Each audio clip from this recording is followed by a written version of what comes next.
because he's not most powerful, not them, right? Yeah. So we both agreed he has to be most powerful. If he's not, there will be a big chaos, right? Yeah. So if he is more powerful, does he need to depend on anything? If he is the most powerful, Yes. then he does not. Okay, he does not. So we both agreed first he is the most powerful, or A. You said the A, right? So something he is the most powerful. Yes. So he's not dependent on anything, right?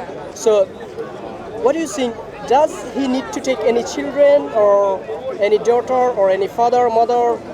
Do you think that? No. No. Okay.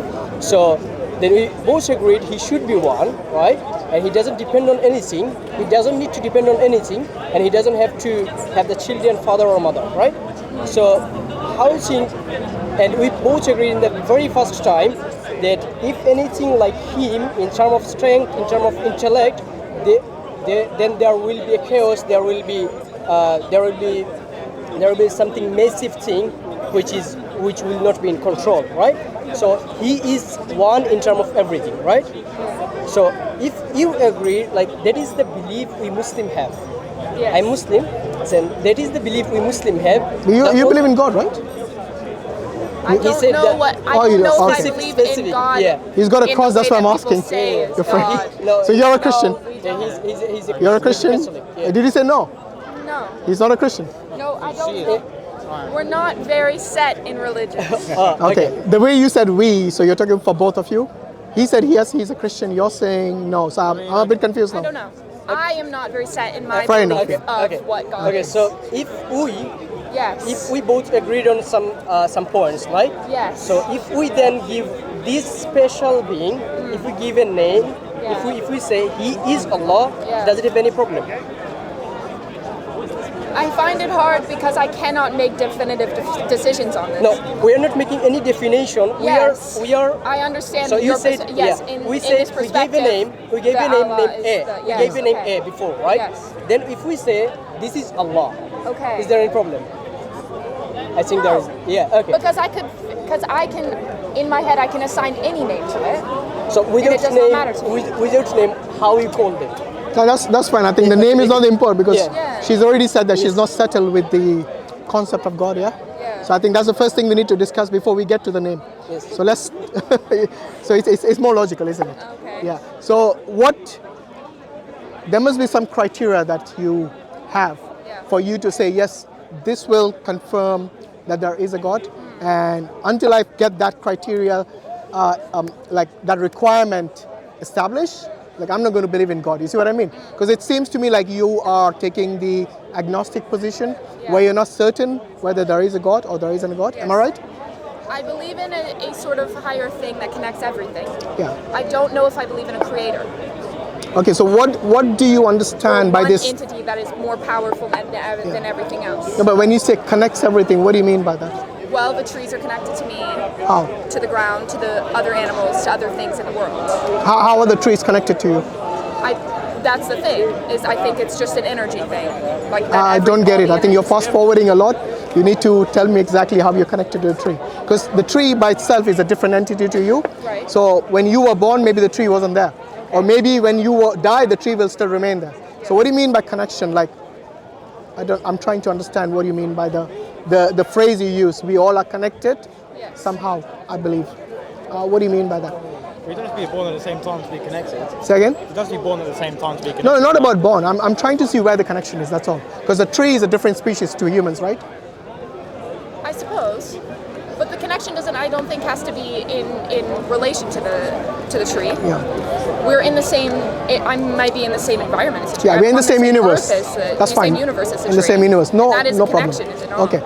Well, connection in the sense, so as a Muslim, by the way, I'm a Muslim. So as a Muslim, we say everything is a creation of God. Right. Now, that is how I connect Yeah. to the different creations. So they are creation, I'm creation as well. However, when it comes to human beings, animals, plants, we are different creations, yeah? And we have different responsibilities, different ways of even thinking and so on. For example, would you consider animals to have the same value as human beings? Well, yeah. Really? Yes. So when you get married and you have children, are you going to treat your pets and your kids the same way? No, but I don't think that's what I mean by have the same value as humans. Okay, so value, okay, they have life, we have life. All people have the same So value. that's fine, we value the life, that's no problem about that. However, when it comes to value, the way you treat them, the way you interact with them, the way you connect with them, all that is different. Because your children are going to be taking always the upper position in terms of, in relation to how you treat the animals, for example, or the pets. So it doesn't matter how close you are to your pet. Even if your pets were there from before your kids were born, you will still, your love and your empathy and your relationship with your children will be completely different. In fact, to even other human beings. So they'll have a special value, a special position. You see in your eyesight. That's what I mean. But that's not the same value as humans. That's the same value as your loved ones. Yeah, of course. So your loved ones. But your loved ones will always come before. Like I could love my loved ones more than I could love another human being. Yeah. So in that way. That's what I meant earlier. Animals and a human that is not a loved one would have the same value. But you put things in tiers. Yeah, of course. I mean, look, like I said, But I don't think that your own species, as human beings, you will always, the value of them will always take precedence over everything else.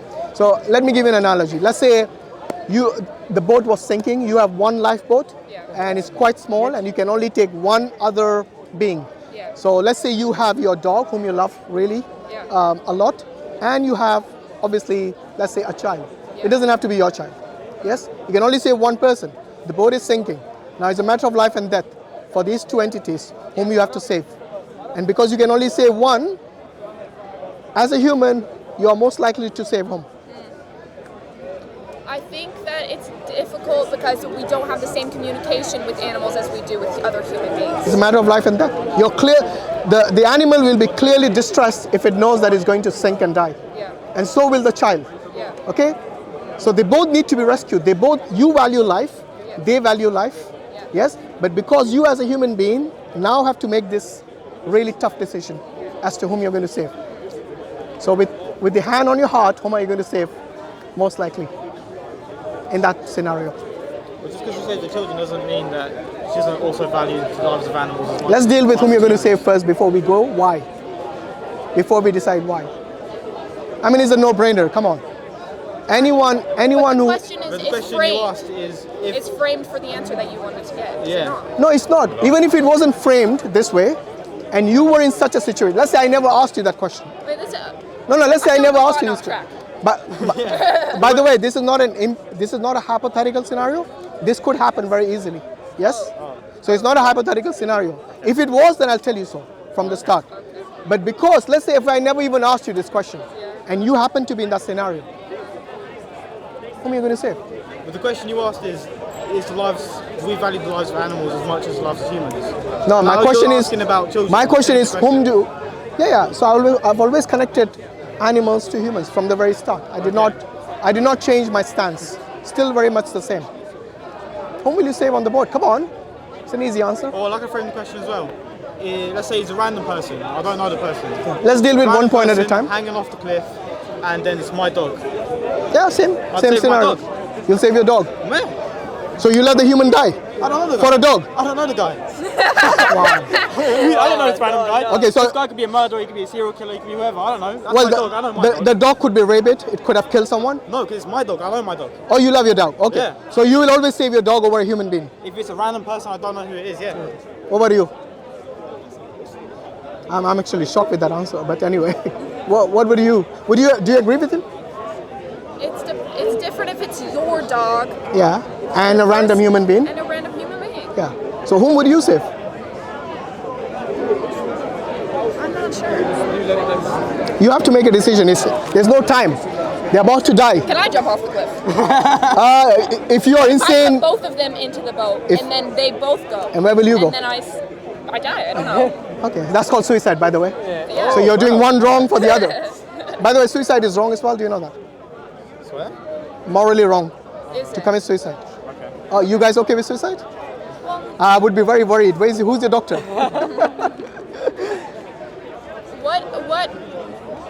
Why don't you tell? I would like to hear your perspective of God and all of that stuff. Okay, good. We can always move back to God. The reason I asked you about the value is because, look, if you are in touch with your reality, then as a human being, you will always value your species, doesn't matter what. Trust me, if you were in that situation and your dog was going to die and you see this man, yes, you might change your mind at that time. But anyway, that's different now. Because you know, when something is hypothetical, where we just have to think about it, not really act on it, there's not much emotion attached. But when you're presented in that situation, then it's quite tough.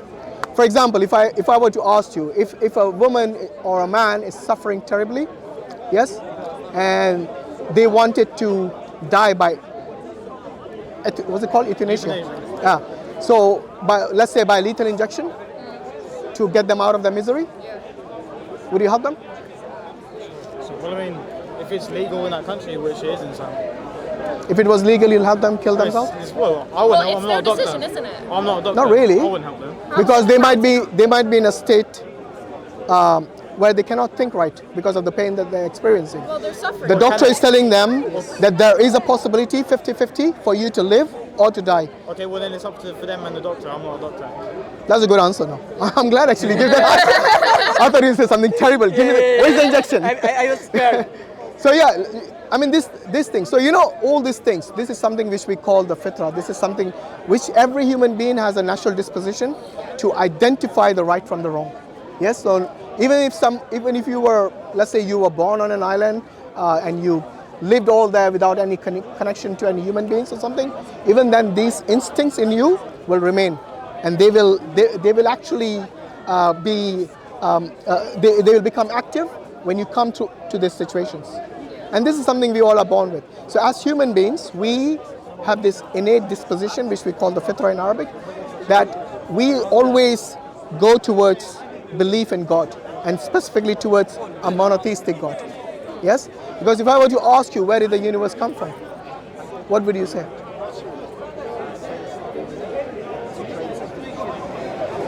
Well, I think it's allowed to say that I don't know for sure. That's fine. You can say I don't know, no problem. What would you say? Well, I said I wouldn't know either. I thought you believed in God earlier. So you said you're Catholic, right? Huh? You said you're Catholic. Yeah, but you might be Catholic just by name, you know. Yeah. I don't know. I'm assuming because you said I don't know. Because if you are someone who's a Catholic who believes in God, then the natural answer would be God created the universe. That's the short and the long of it.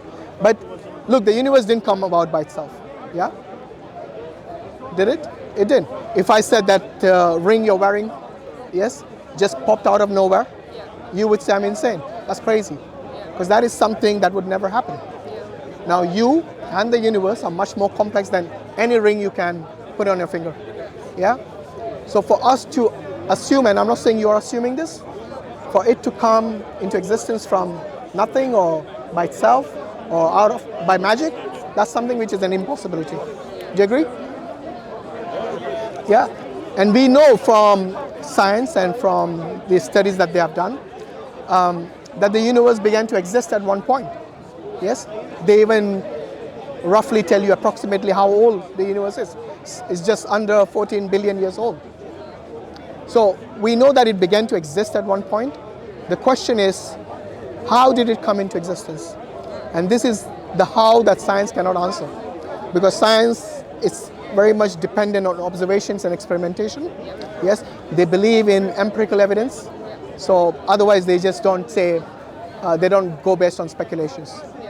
So because they cannot operate outside space and time, and universe means space and time, so they cannot say what came before it or whether there was anything before it. But as a person who believes in God, I believe not just in the physical world, I believe in the metaphysical as well. And I'll give you an example why everyone actually believes in metaphysical, even the scientists who say they don't. Yes? You believe you have consciousness? Yeah? How would you define consciousness? What's your understanding? I think therefore I am. Very good. Descartes, yeah. Or Descartes, however you say it, how you pronounce it. So this was a philosopher who basically gave this definition about consciousness. That if you can think, then you exist. It's basically if you can understand and acknowledge your environment, then you are someone who possesses consciousness. A rock doesn't think for itself. Yes? So you put a rock anywhere, it wouldn't react any differently. Yes? It'll be the same. You go near fire, you're aware the fire is danger, you'll try to move away from it. Yes? Similarly, any danger you suspect, you'll try to avoid that. Yeah? So that's why I'm saying, if you believe that the universe came from nothing, then that is also, which is impossible. Yeah? By the way, the reason I was giving you about consciousness is to show that the metaphysical, which is your own self, no one can see consciousness in the lab, yeah? So there's no empirical evidence for it. You cannot observe it, you cannot do experiments on it. It is something that you possess, yes? And without that, you cannot think, you cannot rationalize. You know, the questions you're asking now and the answers you're responding to, it all links back to your consciousness. So without that, you cannot function. None of the faculties of your reasoning will function without that. And that's the reason I'm saying, even the scientists who don't believe in the metaphysical, by faith, and I mean faith, blind faith, they have to accept that they have consciousness. They cannot explain how they got it, yes, or why they got it. They know they have it, yes, without any empirical evidence. And that brings me to God. If we can have our own souls, our own self, our own consciousness as being active, which is metaphysical, then why can't we believe in God, who is also not from the physical world? Yes? And that is the reason I'm saying that we as human beings, we always gravitate towards belief in some higher being. Yes? And why is it important? Why should we believe, you know? You can say, I lead a good life. Yes, I don't harm anyone. I'm always nice. I even give charity. Well and good. But then who decides what is good and what is bad? Because that goes back to your consciousness. It's always from your subjective point of view. Yes? For example, if I were to say to you whether you love your pet more or your mom more, yes?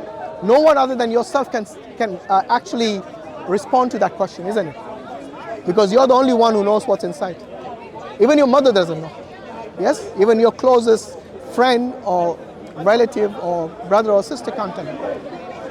And that is the reason what is good and what is bad is always going to be subjective, isn't it? Yeah? So what should we do? Because there's going to be conflict now. Yes? When everyone decides what is good and what is bad, there's bound to be conflict. Because what might be good for you might not be good for him. And what might be good for you might not be good for you, might be bad for you. And that's the reason we have to acknowledge someone other than ourselves, someone who has the authority to be just and never to make mistakes, to tell us what is good and what is bad. And this is where God comes in the picture. Because with God, we have scriptures. You know, He doesn't tell us to just go and live in the world. Yes? He sends us guidance through His messengers. And His prophets tell us how to lead a good life based on the command and the rules and laws. Just like every system has rules and regulations, the system of God also has rules and regulations. And just like every system, for example, if you had a driver's license, you can't just drive your car the way you want. Yes, you have to obey the DVLA rules and regulations. If you break those rules, there's consequences for that. Similarly, in the system of God, there is consequences if you go against the commands of God, if you break His commands or the rules. And there is reward, yes, for you doing something that God has commanded you to do in the way He told you to do. So we have the system of reward and punishment in every system, yeah, mostly. And this is the reason we as Muslims, we believe that God is only one. And that is another thing. There are many religions out there who believe in multiple gods. Yes, you must have heard of polytheism, for example, in Hinduism, in ancient religions like the Egyptians and the Greek mythologies. So there are lots of people who believe in polytheism, multiple gods. But as Muslims, we believe that is something which is also illogical and incoherent. Yes? Why do you think that is? I'm not sure. We do have to go. Yeah. I greatly appreciate your perspective. No, fair enough. Honestly. Fair enough. It's been very interesting to listen to you. Likewise, yeah. Thanks for your time. Thank you so and much. I really appreciate it. What's your name, by the way? Mira. Mira, and you are? Kawan. Okay, nice names. So, yes, before you go, have you ever read the Quran? No. Would you like a free copy? Yeah. Yeah, why not? Not imposing it on you, yeah? No. In your spare time, if you want to read it, please do read it. And if you ever come back here, Speaker's Corner, yes, we are here on Sundays. You can speak to us, or you can go on our channel. It's called DawahWise. Yes, and there are other videos which discuss this topic. So yeah, thanks for your time. But yeah, he's going to bring a Quran from that table just over there. Yeah, He's coming. yeah. So yeah, is your first time here at Speaker's Corner? Yes. Yeah. What do you think? They're from America. I think it's really interesting. Yeah, interesting. Yeah. Good. You ever saw any videos of Speaker's Corner discussions? I've seen some videos here, we weren't there, and I thought, yeah, we'll Okay. just pass by. Here you go. That's a gift for you, Mira, right? Yes. And you as well. Thank Sorry, you. can't remember Thank the you. name. Thanks a lot. So, Jazakallah khairan. Assalamu alaikum wa rahmatullahi wa barakatuh.